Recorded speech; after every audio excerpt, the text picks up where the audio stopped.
Tagore school बागवानी की online class में आप सभी का स्वागत है। सभी स्टूडेंट को गुड मॉर्निंग। और आज हमारा जो दिन है वो 19वां दिन हो चुका है। तो कल हमने हमारी जो प्रश्नावली है 10वीं उसके बारे में अध्ययन किया था, स्टार्टिंग हुई थी। उसमें हमने पढ़ा था, उसका नाम है ठोस आकारों का चित्रण। तो मैंने बताया था कि कोई भी वस्तु है और उसमें द्रव्यमान है यानी भार है, तो वो वस्तु क्या हो जाएगी, हमारी ठोस हो जाएगी। क्या हो जाएगी बेटा? ठोस वस्तु हो जाएगी। बात करते हैं ठोस में, एक तो द्विविमीय आकृतियां होती है और एक त्रिविमीय आकृतियां होती है। द्विविमीय आकृतियों को 2D कहा जाता है और त्रिविमीय आकृतियों को 3D कहा जाता है। द्विविमीय को 2D कहा जाता है, त्रिविमीय को 3D कहा जाता है। फिर हमने पढ़ा कि द्विविमीय आकृतियां उनमें कौन कौन सी आती है। तो मैंने बताया आयत, वर्ग, त्रिभुज, चतुर्भुज, वर्ग। ये किसमें आते हैं? द्विविमीय आकृतियों में आते हैं। बात करें त्रिविमीय आकृतियों की यानी 3D की, तो 3D में कौन कौन सी आकृतियां आती है? तो 3D में हमारी आकृतियां है वो आती है बेलन, शंकु, गोला, घन और घनाभ। ये किसमें आती है? 3D में आती है। तो बेटा 1 नंबर का प्रश्न आपके एग्जाम में जरूर आता है ऐसा कि निम्न में कौन सी आकृति त्रिविमीय है, या ऐसे आ जाए निम्न में कौन सी आकृति त्रिविमीय है, या ऐसे आ जाए निम्न में कौन सी आकृति द्विविमीय नहीं है। तो 1 नंबर का प्रश्न इस प्रकार से आता है। तो आपको याद रखना है द्विविमीय आकृति कौन सी होती है और त्रिविमीय आकृति कौन सी होती है। आज हम हमारी जो त्रिविमीय आकृति है उनके बारे में चर्चा करेंगे, उनका चित्रण करेंगे। तो सबसे पहले मैं बात करता हूं हमारे घन की। किसकी करता हूं बेटा? घन की। कैसे बनाते हैं देखना। घन जो होता है उसके बारे में बात करें तो इसका जो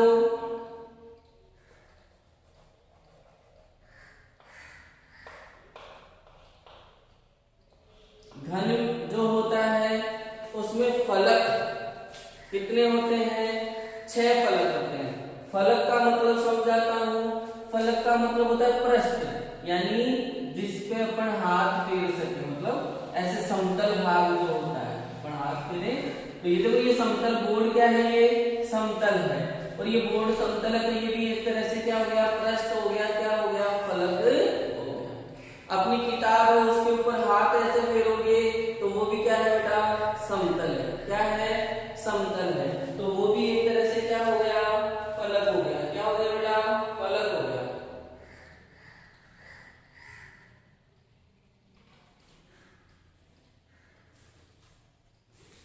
आगे बात करें तो जो घन होता है उसमें 6 फलक होते हैं, बनाते हैं। इसका डायग्राम कैसे बनाना, हमें चित्रण करना है।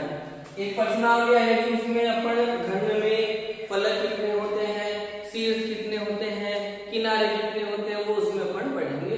अभी देखते हैं। फलक होते हैं 6। दूसरी इसकी इंपोर्टेंट बात क्या है? प्रत्येक फलक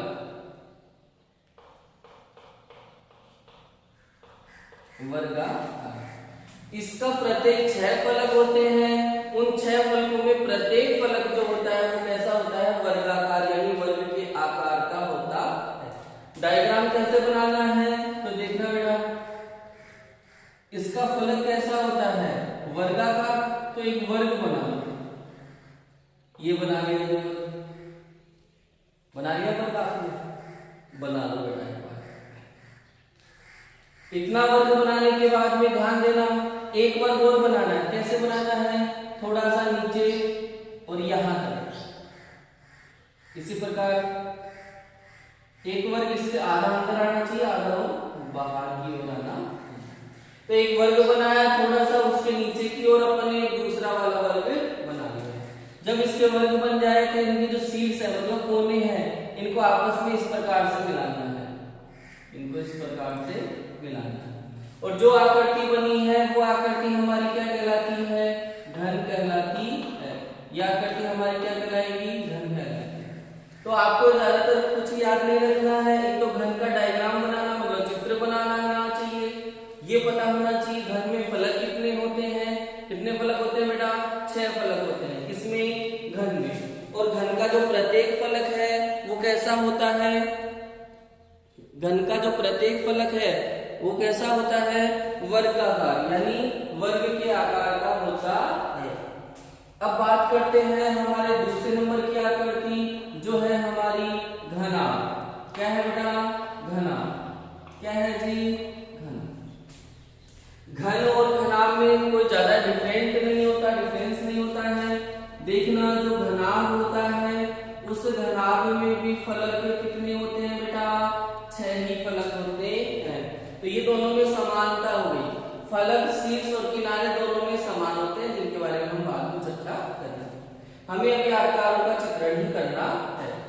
तो जो घन होता है उसमें 6 फलक होते हैं और प्रत्येक फलक कैसा होता है, वर्गाकार होता है। कैसा होता है, प्रत्येक फलक वर्गाकार होता है। लेकिन जो घनाभ होता है उसमें भी 6 ही फलक होते हैं, लेकिन उन 6 फलकों में प्रत्येक फलक कैसा होता है, आयताकार। प्रत्येक फलक कैसा होता है बेटा, आयताकार। प्रत्येक फलक कैसा होता है, आयताकार। इसका डायग्राम बनाएं तो एक आयत बना लो, क्योंकि उसमें तो वर्गाकार होता है और इसमें आयताकार। तो एक आयत बना लो, बना लिया एक आयत। इस प्रकार से एक आयत बनाना है। आयत बनाने के बाद में फिर उसी के नीचे एक आयत बनाओ।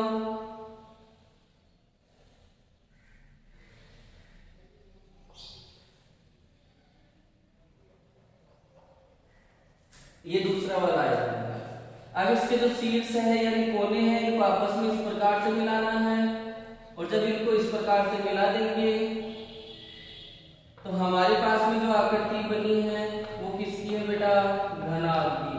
किसकी है बेटा, घनाभ की। तो घन और घनाभ में क्या अंतर होता है, घन में भी 6 फलक होते हैं, घनाभ में भी 6 फलक होते हैं। आपको आकृति बनानी आनी चाहिए। घन होता है उसमें प्रत्येक फलक वर्ग की जैसा होता है, वर्गाकार होता है, और जो घनाभ होता है उसमें प्रत्येक फलक आयताकार होता है। यही दोनों में अंतर होता है। इसका उदाहरण लें तो हमारे देखा होगा आप सांप सीढ़ी या लूडो बहुत खेलते हो बेटा, छुट्टियों में भी आपने लूडो बहुत खेला है। तो छुट्टियों में लूडो खेला है तो जो उसमें पासा आता है जिसमें 1 बिंदी, 2 बिंदु, 3 बिंदु, 4, 5 और 6 बिंदु लगे हुए होते हैं, तो उसे कहते हैं हम पासा। तो जो पासा होता है वो कैसा होता है, घन की जैसा होता है, और उस घन का प्रत्येक फलक कैसा होता है, वर्गाकार होता है, वर्ग की जैसे होता है। यहाँ आपने देखा होगा एक कलर मैचिंग का भी आता है, ऐसे करके उसमें कलर मैचिंग करनी होती है, तो वो भी कैसा होता है, घन के आकार का होता है। घनाभ की बात करें तो घनाभ जैसे माचिस की डिब्बी हुई वो भी घनाभ के आकार की है, अपने ईंट हुई वो भी घनाभ के आकार की है, अपना जो इरेजर है, रबड़ है, वो भी घनाभ के आकार का होता है, किताब है वो भी घनाभ के आकार की होती है, और भी ऐसे बहुत सारी चीजें हैं जो घनाभ के आकार की होती है। तो आपको चित्र बनाना आना चाहिए घन और घनाभ का। इसमें क्या होता है, प्रत्येक फलक वर्गाकार, इसमें क्या होता है जी, आयताकार। आगे हम बात करते हैं बेलन की। बेलन कौन सा, मम्मी वाला नहीं बेटा, खाना बनाते हैं वो वाला बेलन नहीं है, यहाँ पे दूसरा बेलन है, यहाँ गणित वाला बेलन है। तो तीसरी हमारी आकृति आती है किसकी बेटा, बेलन की। किसकी आती है, बेलन की। बेलन कैसा होता है, तो आपने प्लास्टिक वाले पाइप देखे होंगे जो अपने छत से नीचे पानी आने के लिए लगाते हैं, या फिर आप इस चौक को देख लो तो ये चौक भी क्या है, बेलनाकार है, बेलन की जैसे। कैसे बनाना है डायग्राम, तो एक लाइन ऐसे खींचो, फिर एक लाइन ऐसे खींच लो यहाँ पे, और इसको ऐसे मिलाया और इसको इस प्रकार मिलाया। इसी प्रकार ऊपर भी कर दो। ये तो ये जो आकृति बनी है आपकी वो किसकी बनी है बेटा? बेलन की आकृति बनी है। इस बेलन की आकृति में ये जो भाग होता है, ये वाला भाग यहां से यहां तक का, ये जो भाग होता है ये भाग कैसा होता है बेटा? वक्राकार। कैसा होता है बेटा? वक्राकार। वक्राकार का मतलब ऐसे घुमा हुआ वक्र के जैसे। देखो ऐसे ट्रेन है इसमें वक्राकार, ये वक्राकार है ना। वक्र क्या होता है? इस प्रकार का वक्र होता है, ये वक्र हो गया ऐसे। तो ये देखो बेलन जो होता है उसका पृष्ठ इसी प्रकार का होता है, वक्राकार।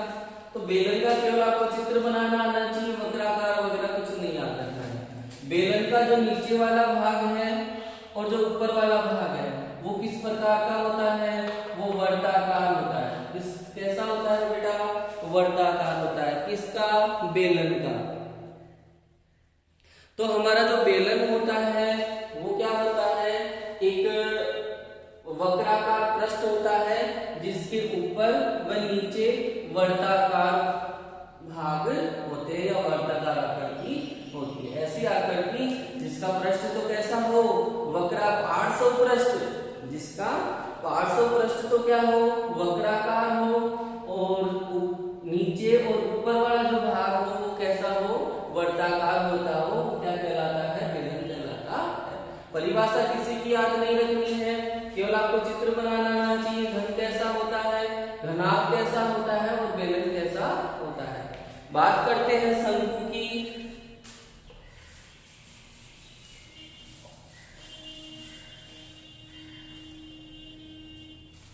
तो आपको केवल चित्र बना के बता रहा हूं। शंकु,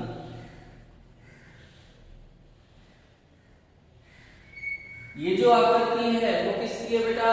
शंकु की है। आइसक्रीम का जो कोन आता है जिसमें आइसक्रीम डाली जाती है वो वाली आकृति भी किसकी होती है? शंकु की। या फिर आपने बर्थडे पे जो बर्थडे बॉय होता है उसके ऊपर, सिर के ऊपर केक लगाते हैं अपन बच्चों के ऊपर, तो वो जो केक होती है वो भी किस आकृति की होती है? शंकु की आकृति की होती है।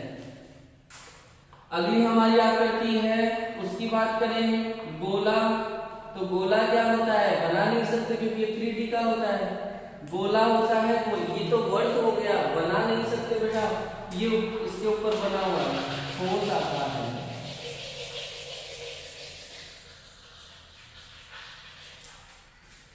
गोले का उदाहरण लेना चाहूं तो आपने कंचे देखे होंगे कांच के, जिससे आप बचपन में खेल खेले हैं। तो जो कंचे होते हैं वो क्या होते हैं? किसका उदाहरण है? गोले का ही उदाहरण है। या फिर दूसरा उदाहरण अपनी जो बॉल आती है वो बॉल भी किसका उदाहरण है? गोले का ही उदाहरण है। तो आज हमने बात की हमारे जो ठोस आकार है उनका हमने चित्रण किया। सबसे पहले हमने घन बनाया, फिर घनाभ बना के देखा घनाभ कैसा होता है। बेलन का चित्रण किया, बेलन कैसा होता है। शंकु का चित्रण किया, शंकु कैसा होता है। गोले का चित्रण किया, गोला कैसा होता है। अब हम कल हमारी एक्सरसाइज में देखेंगे कि पार्श्व भाग तो कैसा दिखाई देता है, सामने का भाग कैसा दिखाई देता है और ऊपर का भाग कैसा दिखाई देता है। ये हमारी नेक्स्ट क्लास में अपन